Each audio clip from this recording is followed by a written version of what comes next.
ఆ వాక్యాన్ని ఆలోచన చేద్దాం. అపోస్తలుల కార్యాలు.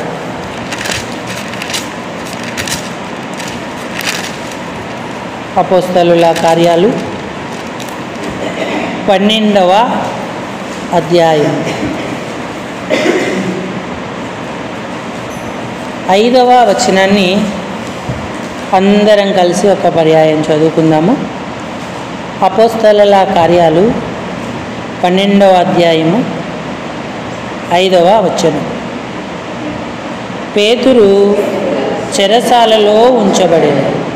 సంఘమైతే అతని కొరకు అత్యాసక్తితో దేవునికి ప్రార్థన చేయుచుండెను. మళ్ళీ చదువుకుందాము. పేతురు చెరసాలలో ఉంచబడెను. సంఘమైతే అతని కొరకు అత్యాసక్తితో దేవునికి ప్రార్థన చేయుచుండెను. చాలండి. చదువుకున్న లేఖన భాగం చేరిరాగలిగిన మన హృదయాలకు ఈ రాత్రి సంఘ ప్రార్థన నిమిత్తమై ప్రోత్సాహకరంగా, హెచ్చరికగా, పురికొల్పుగా, ఆశీర్వాదకరంగా ప్రేమగల దేవుడు చేయునుగాక. ఆమేన్. ప్రభు ప్రజలారా, ప్రభువునందున్నటువంటి ప్రియమైన వారులారా, ఈ రాత్రి దేవుని యొక్క వాక్యం మీద మన మనసు నిలుపుకుందాము. ఆదిమ సంఘం విస్తరిస్తున్నటువంటి కాలంలో ముఖ్య నాయకుడిగా ఉన్న పేతురు, యాకోబు, యోహాను లాంటి వాళ్లకు శ్రమ కలిగింది. యాకోబును ఖడ్గముతో చంపించారు. పేతురును చెరసాలలో వేశారు. అనుసరిస్తున్నటువంటి కొద్దిమంది మిక్కిలి భయంతో ఏం చేయాలో అర్థం కాక వారందరూ అనేక దిశలకు వెళ్ళిపోయారు. అయితే మరికొద్ది మంది మాత్రం మార్కు అను మారు పేరు గల యోహాను తల్లి అయిన మరియ ఇంట కూడి ప్రార్థించుచుండిరి అన్నాడు. వారు ప్రార్థనను ఆధారం చేసుకున్నారు. సంఘమైతే, సంఘంలో మనం అంగాలమైతే ఒక ముఖ్యమైన బాధ్యత దేవుడు మన మీద పెట్టాడు. ఏంటంటే సంఘము కొరకు ప్రార్థించడం. పేతురు ఒక నాయకుడికి, విశ్వాసికి, సామాన్యమైన వ్యక్తికి కూడా సూచనగానే ఉన్నాడు. పేతురు చెరసాలలో ఉండెను. సంఘమైతే అతని కొరకు అధికారుల దగ్గరికి వెళ్ళి ఏదో మంతనాలు జరపడమో, రాజుల దగ్గరికి వెళ్ళి అనుమతి కోరడమో, లేదంటే పక్కనున్న సైనికులతో మాట్లాడి అయ్యా పేతురును మీరు ఎలాగైనా విడిపించండి, ఎంత ఖర్చు అవుతుందో చెప్పండి మేము చేస్తాము అని అనడమో వీళ్ళేమీ చేయలేదు. మానవ మస్తిష్కములో పుట్టేటువంటి ఆలోచనలకు, ప్రణాళికలకు, ప్లాన్లకు ఏమాత్రం తావివ్వక ప్రార్థనకు మాత్రమే తావిచ్చారు. ప్రార్థన ఒక్కటే దేవుని సార్వభౌమాధికారము నుండి ఆయన కార్యాలను మనకు చేసి పెడుతుందని ఆదిమ సంఘం గుర్తించింది. అందుకే సంఘమైతే అత్యాసక్తితో అతని కొరకు ప్రార్థన చేయుచుండెను అన్నాడు దేవునికి. పేతురు చెరలో ఉన్నాడు అన్నాడు. ఈనాడు పేతురు వలె అనేక ఆత్మలు చెరలో ఉన్నాయి, చెరసాలలో ఉన్నాయి. వారికి విడుదల కావాలి. రక్షణ లేని ఆత్మలు చెరలో ఉన్నాయి. రక్షింపబడిన వారు కూడా చెరలో ఉన్నారు, బందీలుగా ఉన్నారు. అందుకే పౌలు, శీల చెరసాలలో వేయబడినప్పుడు వారు పాటలతో ప్రార్థిస్తూ దేవుణ్ణి కీర్తిస్తూ ఉన్నప్పుడు ఖైదీలు వినుచుండిరి అన్నాడు. అసలు ఖైదీ పాపములో చెరపట్టబడిన వాడే, అవిధేయతలో ఉన్నవారే. పేతురు చెరలో ఉన్నట్టే ఆ పౌలు శీల కాలంలో కూడా కొంతమంది చెరసాలలో ఉన్నారు. దేవుని పాటలు ప్రార్థనలను వారు ఆలకిస్తూ వచ్చారు. దేవుడు ఆ ప్రార్థనల ద్వారా వారికి విడుదల కలగజేస్తూ వచ్చాడు. కాబట్టి నాడు సంఘముగా మనం చేయవలసినటువంటి ముఖ్యమైన పని ఏంటంటే అత్యాసక్తితో దేవునికి ప్రార్థన చేయడం. 12:5 ఒకరు మరలా సహాయం చేయండి. అపోస్తలుల కార్యాలు 12:5. పేతురు చెరసాలలో ఉంచబడెను, సంఘమైతే అతని కొరకు అత్యాసక్తితో దేవునికి ప్రార్థన చేయుచుండెను అన్నాడు. మరి మనం అలాంటి శ్రేష్టమైన అనుభవాన్ని కలిగి ఉంటున్నామా? ప్రార్థించండి అన్న ఆజ్ఞ ఎక్కువ పర్యాయాలు బైబిల్లో ఉంది. కానీ ప్రార్థన మానేసే అనుభవాలే, లోబడని అనుభవాలే మనకు ఎక్కువగా ఉన్నాయి. చూడండి, యాకోబు అంటున్నాడు, ఎవనికైనా సంతోషం కలిగిన అతను పాటలు పాడవలేను అన్నాడు. మరి ఎవరికైనా శ్రమ కలిగిన అతడేం చేయాలి? యాకోబు పత్రిక 5వ అధ్యాయం 16వ వచనం 13వ వచనం. మీలో ఎవనికైనాను శ్రమ సంభవించిన అతడు ప్రార్థన చేయవలెను. ఎవనికైనాను సంతోషం కలిగిన అతడు కీర్తనలను పాడవలెను అన్నాడు. శ్రమ కలిగిన సంఘం దేవునికి అత్యాసక్తితో ప్రార్థన చేస్తూ ఉంది. వారు ఆయనకు మొరపెట్టి విడుదల నొందిరి అని కీర్తన గ్రంథంలో ఉంది. ఎన్నో పర్యాయాలు దేవుడు వారిని విడుదల చేస్తూ ఉన్నాడు. ఐగుప్తులో 430 సంవత్సరాలు ఇశ్రాయేలీయులు శ్రమ పడుతూ, నిట్టూర్పులు విడుస్తూ, కన్నీళ్లు విడుస్తూ దేవునికి మొరపెట్టుకుంటా ఉన్నారు. ఒక సమయం వచ్చింది, దేవుడు ఇశ్రాయేలీయుల మొర విన్నాడు. ఆయన అన్నాడు, వారి మొర నా యొద్దకు చేరినది కాగా రమ్ము, నేను నిన్ను ఫరో యొద్దకు పంపెదను, నా ప్రజలైన ఇశ్రాయేలీయులను విడిపించుకొని తీసుకురావాలి అన్నాడు. అంటే దేవుడు శ్రమ పడుతున్న వారి ప్రార్థన ఆలకిస్తాడు.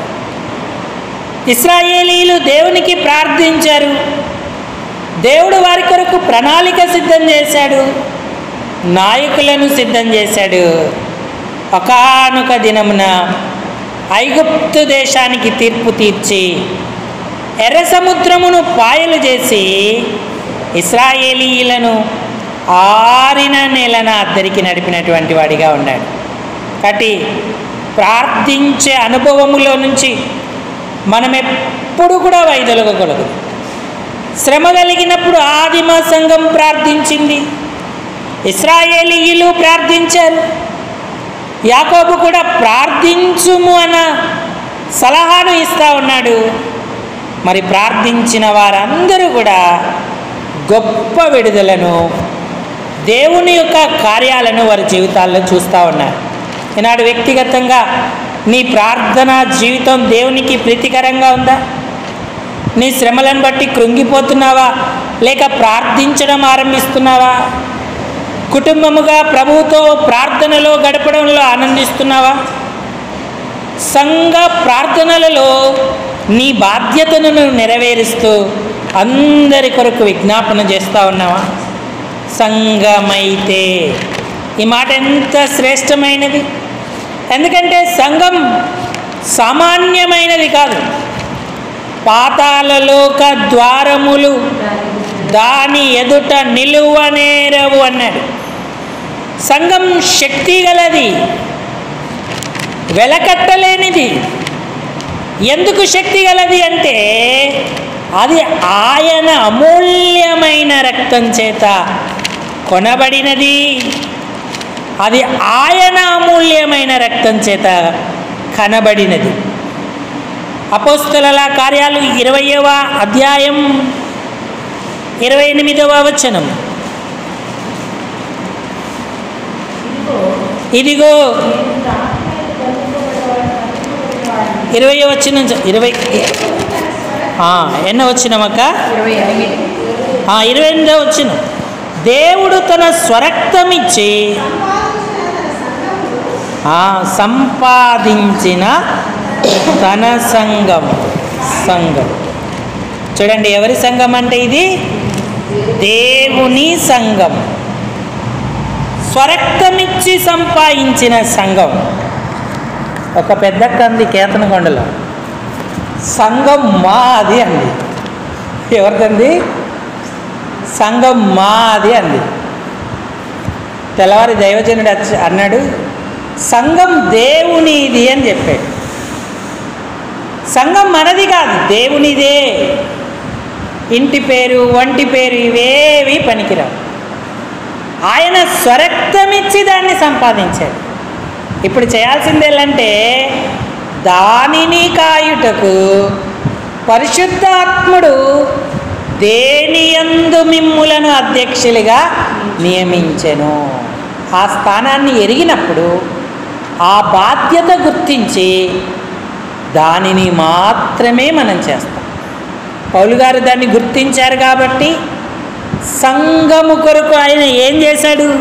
కంటిన్యూ చేయండి అక్క.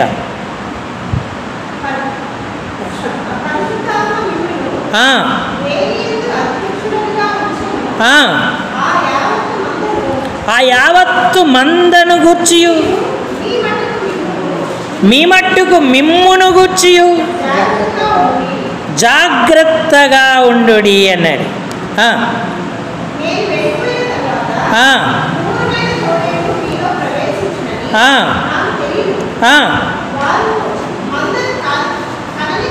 మందను కనికరింపరు,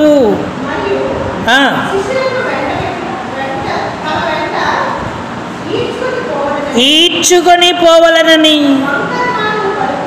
వంకర మాటలు పలుకు మనుషులు. కావున ఆ 3 సంవత్సరములు, ఆ 3 సంవత్సరాలు రాత్రింబగళ్ళు కన్నీళ్ళు విడుచుచు ప్రతి మనుష్యునికి మానక బుద్ధి చెప్పి తినని మీరు జ్ఞాపకము చేసుకొని మెలకువగా ఉండుడి అన్నాడు. జాగ్రత్త పడుడి అన్నాడు, మెలకువగా ఉండుడి అన్నాడు. నేను అలా ఉన్నాను. మరి ఈ 3 సంవత్సరాలు రాత్రి పగలు ప్రతి మనుష్యుని కొరకు కన్నీళ్ళు విడిచి తిని అన్నాడు. అవసరమైనప్పుడు సలహా సూచన చెప్పి బుద్ధి చెప్పి తిని అని కూడా చెప్తా ఉన్నాడు. అయితే ఇప్పుడు మిమ్మును దేవుని కృపావాక్యమునకును ఆయన అప్పగించుచున్నాను అన్నాడు. దేవునికిని ఆయన కృపావాక్యమునకును మిమ్మును అప్పగించుచున్నాను అన్నాడు. సంఘమైతే, దేవుని సంఘమైతే అందులో మన స్థానం బాధ్యతను మనం గుర్తిస్తే ప్రతి మనుష్యుని కొరకు మనం ఉపవాసం ఉంటాం, ప్రతి మనుష్యుని కొరకు జాగరణ చేస్తాం, ప్రతి మనుష్యుని కొరకు కన్నీళ్ళు విడిచి ప్రార్థన చేస్తాం. రక్షణ లేదనుకోండి, రక్షణ కొరకు వేడుకుంటాం. రక్షించబడి చెరలో ఆధ్యాత్మికంగా అవిధేయతలో ఉన్నాడనుకోండి, విడుదల కలగజేయి ప్రభా, వారు బలహీనతల నుండి బయటపడేటట్టు సహాయం చేయి ప్రభా అని వేడుకుంటూ ఉంటాం. అందుకే పౌలు దేవునికి ఎంతో ప్రియమైన వాడిగా ఉన్నాడు. ఆయన సువార్త ప్రకటించడమే కాదు, సత్య సిద్ధాంతాలను ప్రకటించడమే కాదు, సంఘాలను స్థిరపరచడమే కాదు, వెనక ఎంతో మోకాళ్ళ కన్నీటి ఉపవాస జాగరణ ప్రార్థనలు ఉన్నాయి. అన్ని సంఘాలు స్థిరపడ్డాయంటే ఆయన ద్వారా నేర్చుకున్న ఎంతోమంది దైవజనులు అలా స్థిరపడ్డాడంటే మరి ఆయన యొక్క త్యాగం, బాధ్యత గుర్తించి చేసిన త్యాగం ఎంతో గొప్పది. ఈనాడు మనం అలాంటి అనుభవాన్ని కలిగి ఉంటున్నామా? సంఘ ప్రార్థన పాతాళలోక ద్వారాలేవి నిలవనేరవు.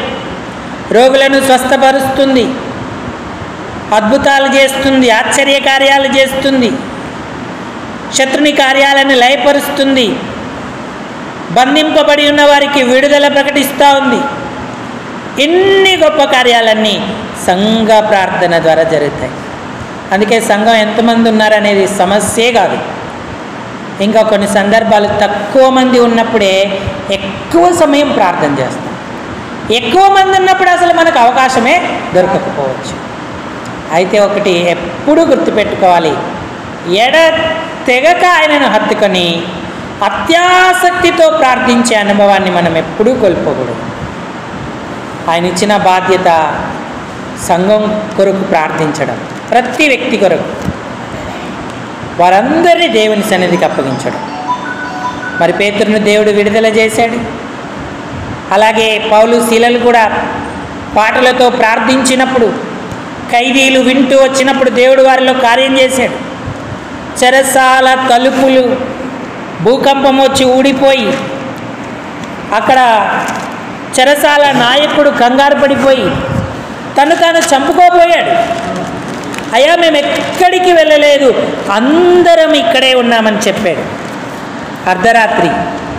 అప్పుడు ఆ పౌలు గారు ఏం చేశారంటే, నీకు ఏ హాని నువ్వు చేసుకోవద్దని చెప్పి దీపము తెమ్మన్నాడు.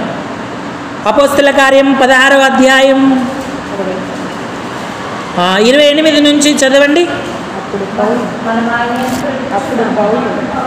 అప్పుడు పౌలు 16, నువ్వు ఏ హాని చేసుకోవద్దు, మేమందరము ఇక్కడనే ఉన్నాం. అతడు దీపము తెమ్మని చెప్పి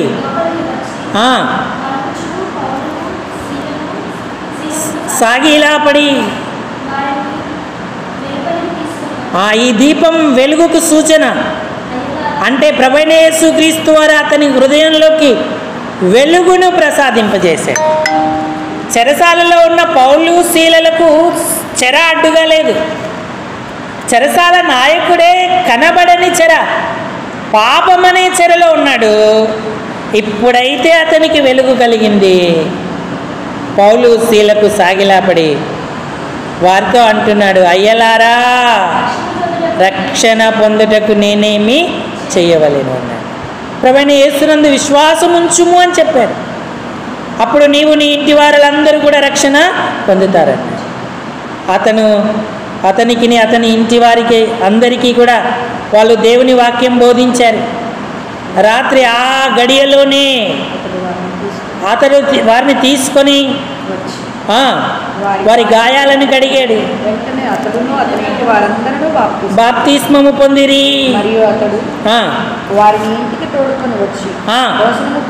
భోజనము పెట్టి తన ఇంటి వారందరితో కూడా.